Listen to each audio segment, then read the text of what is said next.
নমস্কার বন্ধুরা, ইতিহাসের ইতিকথার নতুন পর্বে আপনাদের সকলকে স্বাগত। প্রত্যেক বছর আষাঢ় মাসের শুক্লপক্ষে দেব শয়নী একাদশী থেকে শুরু হয় চাতুর্মাস্য ব্রত, যেটি চতুর্মাস ব্রত বা চৌমাসা নামেও পরিচিত।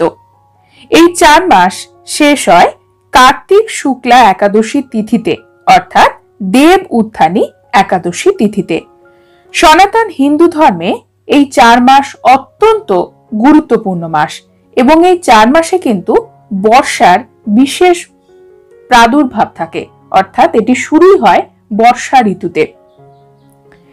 বলা হয় এই চাতুর্মাস চলাকালীন ভগবান শ্রীহরি যোগ নিদ্রায় থাকেন, তিনি পাতালে থাকেন এবং এই সৃষ্টির রক্ষা এবং ধ্বংসের সকল ভূমিকা পালন করেন দেবাদিদেব মহাদেব। চাতুর্মাস্য চলাকালীন কোনো রকম মাঙ্গলিক কাজ করা হয় না।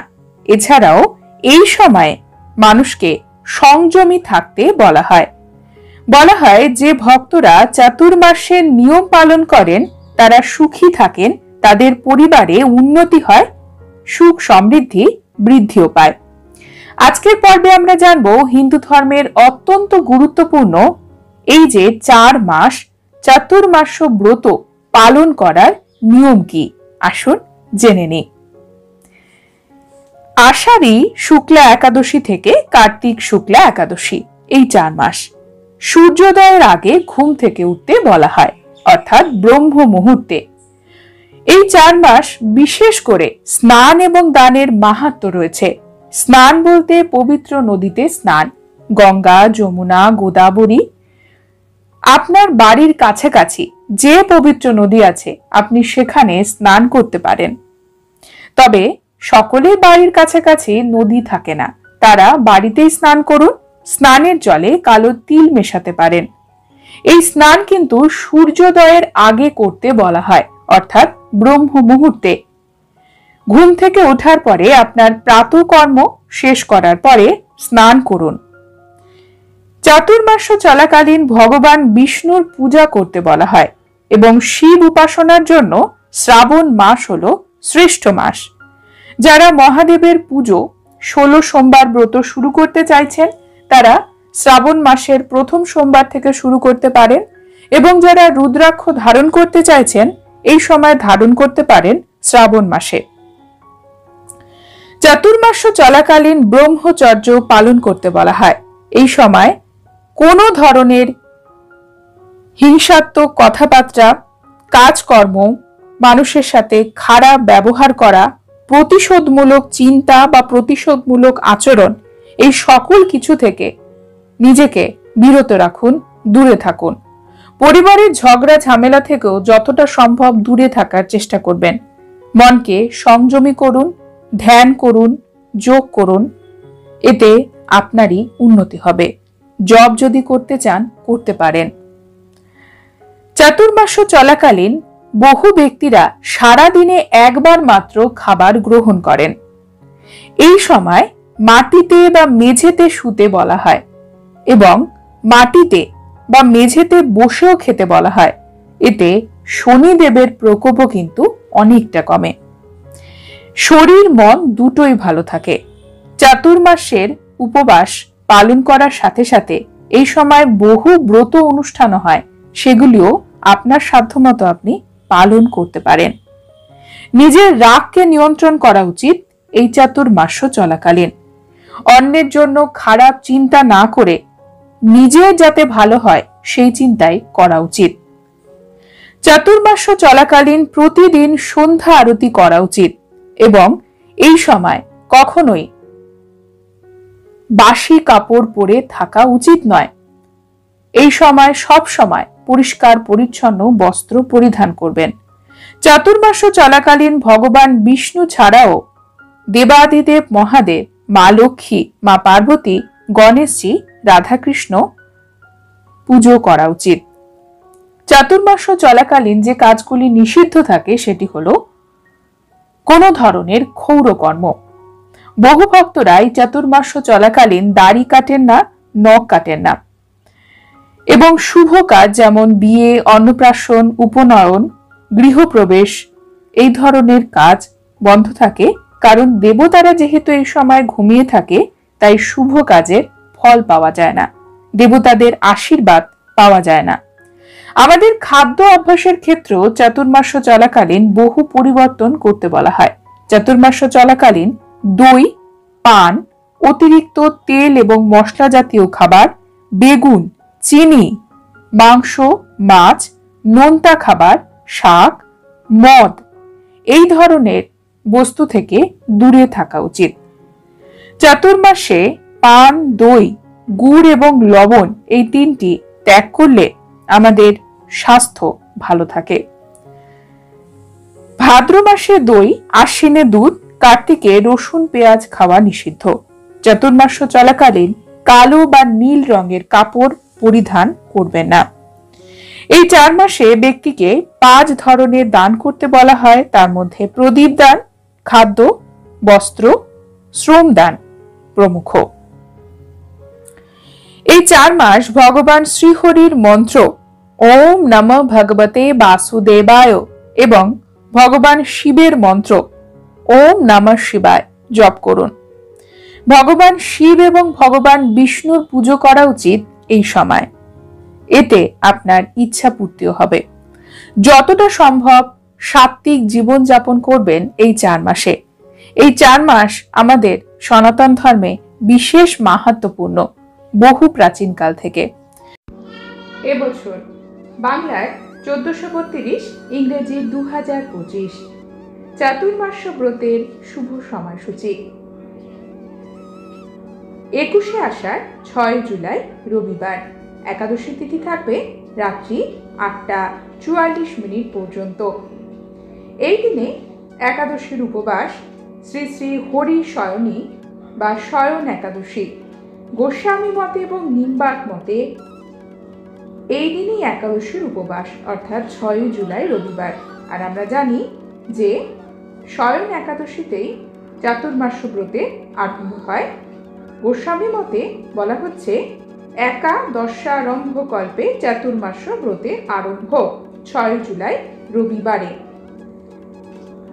4 মাসের এই ব্রত শেষ হবে 15ই কার্তিক 2রা নভেম্বর রবিবার। কার্তিক মাসে শেষ হয় চাতুর্মাস্য ব্রত। কার্তিক মাসে দেব উত্থানী একাদশীতেই শেষ হয় চাতুর্মাস্য ব্রত। এবছর 15ই কার্তিক 2রা নভেম্বর রবিবারে। দ্বাদশী তিথি শেষ হচ্ছে রাত্রি 1টা 18। স্মার্ত এবং গোস্বামী মতে এই দিনে উত্থান একাদশীর পালন, নিম্বার্ক মতে এই দিনে উত্থান একাদশীর উপবাস এবং এই দিনেই গোস্বামী মতে সায়ং সন্ধ্যায় শ্রী শ্রী হরির উত্থান। দ্বাদশারম্ভ কল্পে চাতুর্মাস্য ব্রতের সমাপন। শ্রী শ্রী হরি ভক্তি বিলাস মতে সায়ংকালে প্রবোধিনী কৃত্য শ্রী শ্রীকৃষ্ণের রথযাত্রা। চাতুর্মাস্য ব্রত সমাপন হচ্ছে 2রা নভেম্বর রবিবারে, 15ই কার্তিক বাংলার। এই তথ্য ভারতীয় সময় অনুসারে, পঞ্জিকা অনুসারে সম্পূর্ণ সঠিক এবং নির্ভুল সময়সূচি। আমাদের দেশ ভারতবর্ষ বহু প্রাচীন দেশ এবং এই দেশের সবচেয়ে প্রাচীন ধর্ম হল সনাতন ধর্ম। সনাতন হিন্দু ধর্ম পৃথিবীর একমাত্র ধর্ম যেখানে ধর্ম, আচার এবং পরিবেশ ভাবনা একসঙ্গে মিলেমিশে রয়েছে। প্রত্যেকটি ধর্ম আচারের সঙ্গে ঋতুর সম্পর্ক আছে। চতুর্মাস্য ব্রত হল এমনই এক প্রাচীন ভারতীয় ধর্ম আচার। চতুর্মাস্য অর্থাৎ 4 মাস ব্যাপী পালনীয় কিছু নিয়ম। শুধুমাত্র হিন্দু ধর্মে নয়, বৌদ্ধ এবং জৈন এই 2 সম্প্রদায়ের মধ্যেও এই চতুর্মাস্য ব্রত প্রচলিত। বর্ষা ঋতুর শুরু থেকে বর্ষা ঋতুর শেষ এই 4 মাস বিভিন্ন ধরনের বিধিনিষেধ পালিত হয়। বর্ষা ঋতুর শুরু থেকে বর্ষা ঋতুর সম্পূর্ণ শেষ বাংলার ভাদ্র, আশ্বিন, কার্তিক, এবং শ্রাবণ মাস ইংরেজির জুলাই, অগাস্ট, সেপ্টেম্বর, অক্টোবর, এই 4 মাস।